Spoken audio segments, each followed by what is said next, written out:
Hi, I'm Lizzie and welcome to the Rose Press Garden. I'm going to show you today how to grow cosmos from seed. So I'll be sowing Cosmos Purity, which is a gorgeous white cosmos. There are lots of different cosmos varieties, so many to choose from. Gorgeous pink colours, a mix of colours, really dark kind of purple colours like a double click cranberry. We've got double click rose bonbon, which has got lovely double ruffled petals. Yeah, there are literally so many. I'm just going to sow Cosmos Purity today, and then I will sow the rest of the cosmos as we go throughout the month, just to spread it out. You can start cosmos in February, but if you are starting off in February, you need to make sure that there is plenty of light for the flowers to grow and not get too leggy. So if you are short on windowsill space, or you don't necessarily have a greenhouse or a zippy to go outside, I would just hold off and sow your cosmos a little bit later in the season. Sowing them now just means they get a little bit of a head start and might flower a little bit earlier, but if you wait a little bit longer, you'll be able to have beautiful flowers just like the rest of us, and actually they'll probably keep going for longer. So you can either sow now in February onwards into trays or pots, or you can direct sow much later in the season. So I'm going to sow mine into these module trays. You can sow it into anything that you have lying around, whether that's old yogurt pots that you might have, or yeah, like grape punnets are a great one. Just use what you've got, don't worry about going out and buying anything new. I'm just going to fill these up full of compost.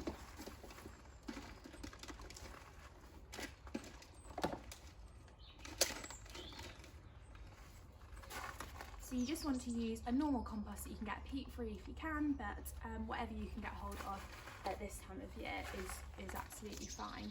And what I'll do is just open the seed packet, and these ones are from my Cosmos collection, so you can actually buy 5 different varieties, and they all come vacuum sealed in this little foil pouch. So just give that one a little cut open. And Cosmos seeds are half hardy, so you can sow them a little bit earlier in the season, but I always wait until after the last frost to plant them out. They really like sunny positions, so I will probably add them to my borders on this side rather than this side, because over this side of the garden it gets a lot more sun for the day, whereas this side and this border just here is much more of a shady border. I might put a few in, but the majority of them will go at the back of the garden. Just emptying out the Cosmos seeds, make sure there's none left in the pack, and you can see they're almost like little grains of rice, and it doesn't really matter which way you put them in and what you do. So again, what I tend to do is just fill up my tray or pot with compost, and because these are quite big, you can actually place them exactly where you want them. Some seeds like snapdragons or clumies are much smaller and they're a lot harder to place exactly where you want them, but because these are a bit larger, you can do.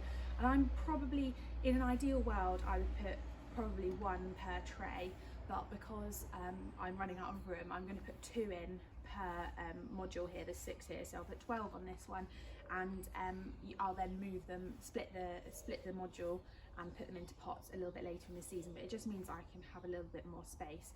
Now you really want to make sure that you sow your seeds thinly. It can be really tempting to just go, oh, I'll just throw loads on and see what happens, but actually it's fine because they don't need much nutrients to start off with, but once they start getting bigger, one of the reasons why you want to have a lot of space is because you want to get lots of airflow through, because if not you can get fungal, I guess like infections and fungal bits going through. So you just want to make sure they have enough ventilation and that they have enough light and they're not competing against each other.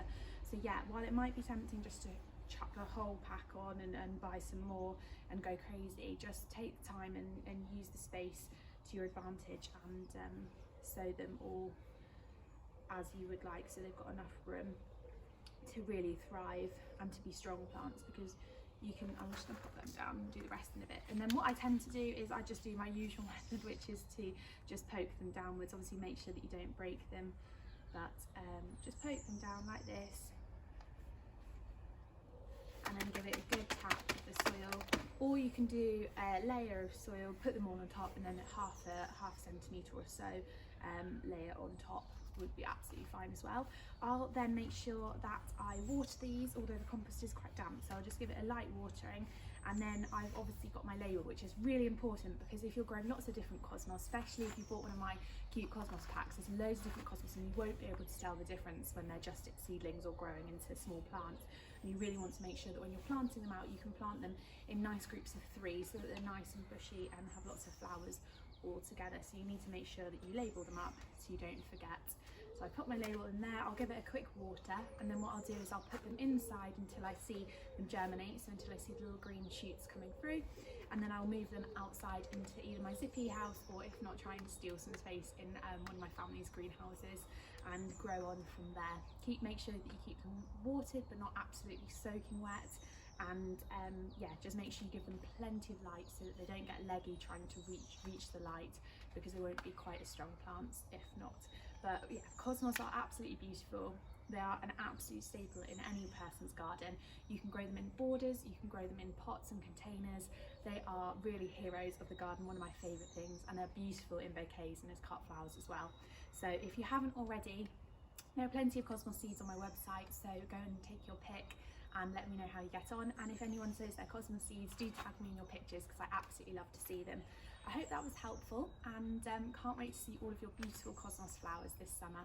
Now I'm going to carry on and do the rest of the seeds. Bye.